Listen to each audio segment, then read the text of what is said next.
કેમ છો મિત્રો?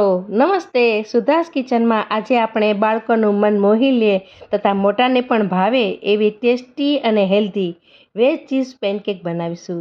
તો ચાલો બનાવીએ. વેજ ચીઝ પેનકેક બનાવવા માટેના આપણા ઇન્ગ્રેડિયન્ટ્સ જોઈ લઈએ. ચીઝ 2 ક્યુબ, 1 બાઉલ છે કોબીજ ઝીણી સમારેલી, અડધું બાઉલ ગાજર, અડધું બાઉલ કેપ્સિકમ અથવા તો સાદા મરચાં, અને જો તમારે સ્પાઇસી જોતું હોય તો 1 મરચાંની ઝીણી કતરણ, 1 વાટકી દહીં, 1 વાટકી મેં આ હોમમેડ મેયોનીઝ બનાવ્યું છે એ છે, અને 1 બાઉલ છે રવો, અને કલર માટે છે બીટરૂટનો રસ. ચાલો તો હવે આપણે 1 બાઉલમાં રવો પલાળવા માટે રાખી દઈએ. 1 બાઉલ રવો, અને તેમાં 1 વાટકી મેં મીડિયમ દહીં, ખાટું પણ નથી અને એકદમ મોડું પણ નથી, એ દહીં લઈએ અને થોડું પાણી નાખી અને આપણે એ બનાવી લઈએ બેટર.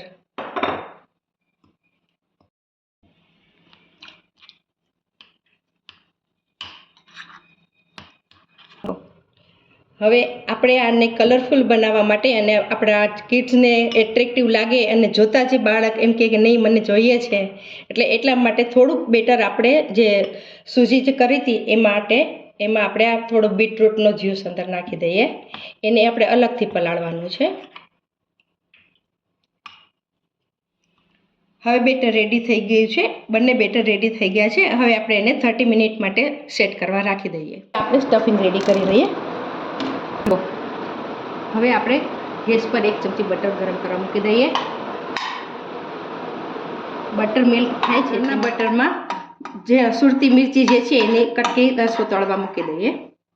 ગેસ ફાસ્ટ કરીએ અને મરચું અંદર નાખી દઈએ, અને વારાફરતી બધું જ શાક અંદર કોબીજ, ગાજર અને મરચાં બધી જ વસ્તુઓને આપણે સોતે કરી લઈએ. આ બધી જ પ્રોસેસ છે તે ફાસ્ટ ગેસે જ કરવાની છે, કારણ કે એને બધી કમ્પ્લીટ ચડવા નથી દેવાનું. હવે ગેસ સ્લો કરીને આપણે અંદર રૂટીન મસાલા કરી લઈએ. એઝ પર ટેસ્ટ નિમક, અને મેં આ હોમમેડ મેયોનીઝ બનાવ્યું છે એ પણ નાખી દઈએ અંદર.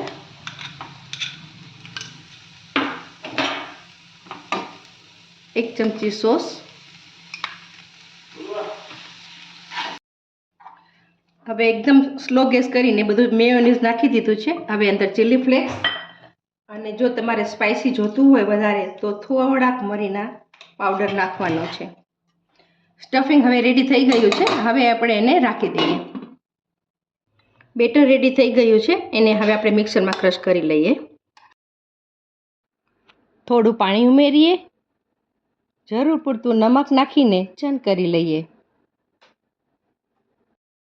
બેટર રેડી છે. એમાં સોડા બાયકાર્બ અને થોડો લીંબુનો રસ નાખીએ, જેથી પેનકેક ક્રિસ્પી બને. આપણે આમાં બીટરૂટનું જે બેટર ભર્યું હતું એને આપણે હવે સ્પ્રેડ કરીએ.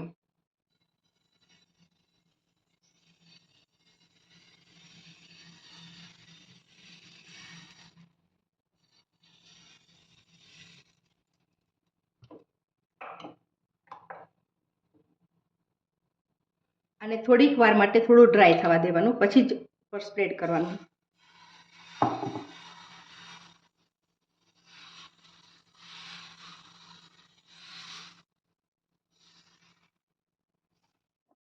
હવે આ ગેસ ફાસ્ટ થોડો કરી લઈએ, અને ઉપર થોડું ડ્રાય થઈ જાય ને એટલે થોડું સામાન્ય તેલ સ્પ્રિંકલ કરી લેવાનું.